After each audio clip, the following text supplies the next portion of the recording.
We've hit another milestone, folks. This is the 11th episode of Proofless.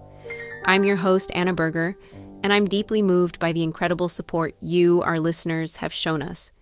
Your emails, your thoughtful posts on social media, and your passionate discussions on our website are the heartbeat of this show, driving us to keep exploring the mysteries that haunt us. Your dedication to seeking justice for those who've been silenced inspires us every day, and I can't thank you enough for joining us on this journey. Today, we're diving into one of the most infamous and perplexing cases in American true crime history. The 1996 murder of JonBenét Ramsey, a 6-year-old beauty pageant star found dead in her Boulder, Colorado home on Christmas Day. This case, with its bizarre ransom note, conflicting evidence, and endless theories, remains unsolved nearly 3 decades later, a perfect fit for Proofless, where the evidence is scarce, the leads are maddeningly elusive, and the truth remains just out of reach. So, settle in for a deep dive into a tragedy that shattered a family and captivated the world. Let's set the scene. It's December 1996 in Boulder, Colorado, a picturesque college town nestled against the Rocky Mountains. Known for its progressive vibe, the University of Colorado, and affluent neighborhoods, Boulder is a place where families feel safe, and Christmas is marked by twinkling lights and holiday cheer. JonBenét Ramsey, born August 6, 1990, is a 6-year-old with an angelic face, blonde hair, blue eyes, and a smile that lights up rooms. The daughter of John and Patsy Ramsey, she's the youngest of 2 children, with a 9-year-old brother, Burke. JonBenét is a child beauty pageant contestant, competing in events across the country, her performances polished with sequined costumes and makeup, a hobby Patsy, a former Miss West Virginia, encourages. Despite her pageant life, JonBenét is a typical kindergartner, attending High Peaks Elementary, where she loves art, singing, and playing with friends. Her family lives in a 7,000-square-foot Tudor-style mansion at 755 15th Street, a symbol of their wealth and status. John Ramsey, 53, is a successful businessman, president of Access Graphics, a computer distribution company that grossed over $1 billion in 1996.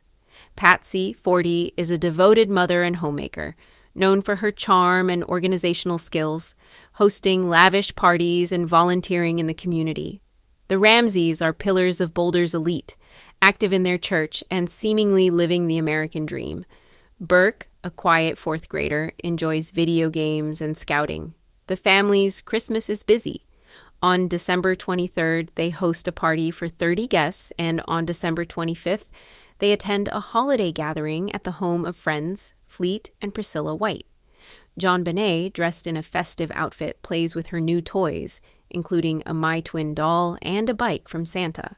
The Ramseys return home around 9:30 p.m., and JonBenét, tired, falls asleep in the car.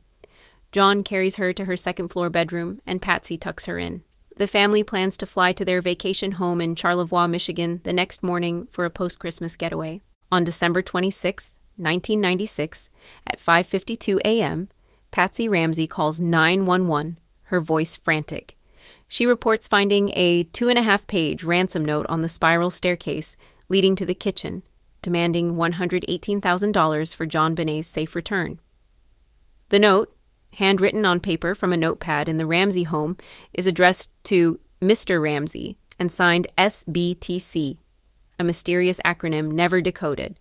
It claims JonBenét has been kidnapped by a small foreign faction and warns that she'll be beheaded if the police are contacted or the money isn't paid. Patsy tells the operator JonBenét is missing from her bedroom. Boulder police arrive within minutes, led by Officer Rick French, but the scene is chaotic.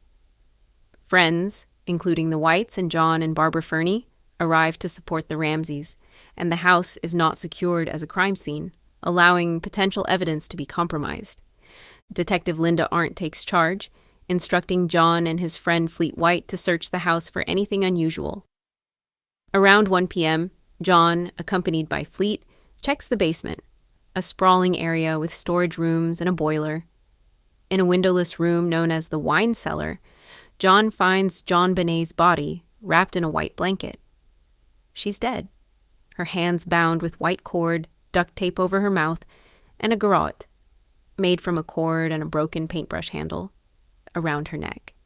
She's wearing a white shirt and gold star leggings, different from the pajamas Patsy said she wore to bed. John, distraught, carries her upstairs, further contaminating the scene. The coroner later confirms JonBenét died of strangulation and a severe skull fracture from a blow to the head, with signs of sexual assault. The time of death is estimated between midnight and 2 a.m. on December 26th. The Boulder Police Department, a small force unaccustomed to homicides, Boulder had only one murder in 1996, struggles with the case. The crime scene is mishandled. Friends clean the kitchen, and officers fail to isolate the family or secure the basement. The ransom note becomes a focal point. Its length, specificity, and use of Ramsey paper are unusual for a kidnapping, suggesting it was written inside the house. The $118,000 demand matches John's Christmas bonus, a detail few outside the family would know. Handwriting analysis is inconclusive, but Patsy's writing shows similarities, though not enough to confirm she wrote it. The note's language, with phrases like, "We are a group of individuals that represent a small foreign faction," seems theatrical, possibly inspired by movies like Ransom or Speed, which John and Patsy owned. The investigation quickly focuses on the Ramseys. John and Patsy's behavior raises suspicions. Patsy's 911 call seems rehearsed to some, and John's decision to move JonBenét's body is questioned. Burke, asleep during the initial search, is interviewed briefly, but sent to a friend's house, a decision criticized as it prevented immediate questioning. The Ramseys hire high-profile attorneys and a PR firm, fueling perceptions of guilt. The police explore an inside job theory, suspecting a family member due to the lack of forced entry. No windows or doors were broken, and a basement window, though ajar, showed undisturbed cobwebs. The garrote, made from Patsy's paintbrush, and the ransom note's paper suggest the killer had access to household items. Fibers from Patsy's jacket are found on the duct tape, and pineapple in JonBenét's stomach, undigested, matches a bowl in the kitchen, which Patsy denies preparing, raising questions about the timeline. Alternative theories emerge. The intruder theory posits an outsider entered the home, possibly through the basement window, killed JonBenét, and staged the ransom note to mislead police. A stun gun is theorized due to marks on JonBenét's body, though forensic experts disagree. A neighbor reports seeing a man near the Ramsey home around midnight, and a boot print in the basement, not matching family shoes, is found. DNA evidence becomes critical. A small sample of male DNA, not matching any Ramseys, is found on JonBenét's underwear and leggings, suggesting an unknown perpetrator.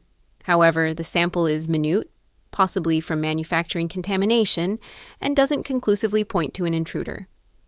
The police investigate known sex offenders in Boulder, including a man arrested nearby in 1997 for child enticement, but no links are confirmed. The media frenzy is relentless. JonBenét's pageant photos showing her in glamorous outfits saturate CNN, Fox News, and tabloids, sparking debates about child pageants and parental responsibility. The Ramseys become pariahs, with the National Enquirer and Globe labeling them killers. In April 1997, John and Patsy give their first formal police interviews. 4 months after the murder, a delay their attorneys orchestrated, they deny involvement, suggesting an intruder, possibly a disgruntled employee or a pedophile targeting JonBenét's pageant fame. The Boulder District Attorney, Alex Hunter, convenes a grand jury in 1998, which indicts John and Patsy for child abuse resulting in death and accessory to murder, but Hunter declines to prosecute, citing insufficient evidence. The decision fuels public outrage, with many believing the Ramseys' wealth and influence swayed the outcome. The case's complexity deepens with Burke Ramsey. At 9, he's initially ruled out as a suspect due to his age and lack of strength to inflict the skull fracture. However, theories persist, especially after a 1999 book, Perfect Murder, Perfect Town by Lawrence Schiller, suggests Burke could have accidentally killed JonBenét in a sibling dispute, with the parents staging the scene to protect him. A 2016 CBS docuseries, The case of JonBenét Ramsey revives this theory, citing Burke's interview tapes where he seems detached and draws a family picture omitting JonBenét. Burke, now an adult, sues CBS for defamation in 2016, settling out of court. He denies involvement, and no evidence directly implicates him. The Ramsey family is shattered. Patsy, diagnosed with ovarian cancer in 1993, battles recurring illness and dies in 2006 at age 49, never seeing the case resolved. John, now in his 80s, continues advocating for new leads, moving to Michigan and later Utah. Burke, a reclusive software engineer, avoids the spotlight. The family establishes the JonBenét Ramsey Foundation to support child safety initiatives, offering a $100,000 reward for information leading to an arrest, still active as of July 2025, per a Denver Post report. Boulder police face criticism for their handling, failing to secure the crime scene, delaying interviews, and focusing too heavily on the Ramseys early on. In 2008, DA Mary Lacey publicly exonerates the Ramseys, citing the unknown male DNA, but the decision is controversial as the DNA's significance remains debated. The case becomes a true crime juggernaut. Books like JonBenét, Inside the Ramsey Murder Investigation by Steve Thomas, 2000, and Foreign Faction by A. James Kohler, 2012, offer conflicting perspectives. Thomas accuses Patsy, Kohler leans toward Burke. Documentaries, including a 2017 Netflix special and a 2021 Discovery Plus series, dissect the case, while podcasts like My Favorite Murder and The Killing of JonBenét draw millions of listeners. Online, Reddit's JonBenét Ramsey and web sleuths debate theories: an intruder targeting pageant girls, a botched kidnapping, or a family cover-up. Some point to similarities with other child murders, like the 1993 Polly Kless case, but no connections are proven. A 2004 lead, a confession by John Mark Carr, a school teacher arrested in Thailand, falls apart when his DNA doesn't match, and his story is deemed fabricated. Advances in forensics offer hope. In 2023, Boulder police partner with genetic genealogy firms like Parabon Nanolabs to retest the DNA, but the sample's degradation limits results. The department under Chief Maris Harold forms a cold case task force in 2024, collaborating with the FBI and private labs. A 2025 Boulder Daily Camera report notes ongoing analysis of the ransom note using AI-enhanced handwriting tools, but no new suspects emerge. The case reshapes Boulder, residents install security systems, and parents grow wary of pageants. The Ramseys mansion, sold in 1998, remains a grim landmark, often featured in true crime tours. The emotional toll on the Ramseys and Boulder is profound. John tells Dateline in 2023, "I lost my daughter and my wife, but I'll never stop fighting for justice." Community vigils honor JonBenét, and her school establishes a memorial garden. The case's proofless nature, no murder weapon, no conclusive DNA, no clear motive, keeps it a haunting enigma. Was JonBenét killed by an intruder who slipped through a seemingly secure home? Did a family member stage a bizarre cover-up? Or does the truth lie in a theory yet unexplored? That's all for the 11th episode of Proofless. JonBenét Ramsey's murder is a tragedy that exposes the fragility of safety and the limits of justice. If you have information, contact the Boulder Police or visit JonBenetFoundation.org.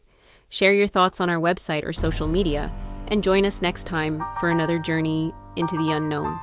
Until then, keep searching for answers.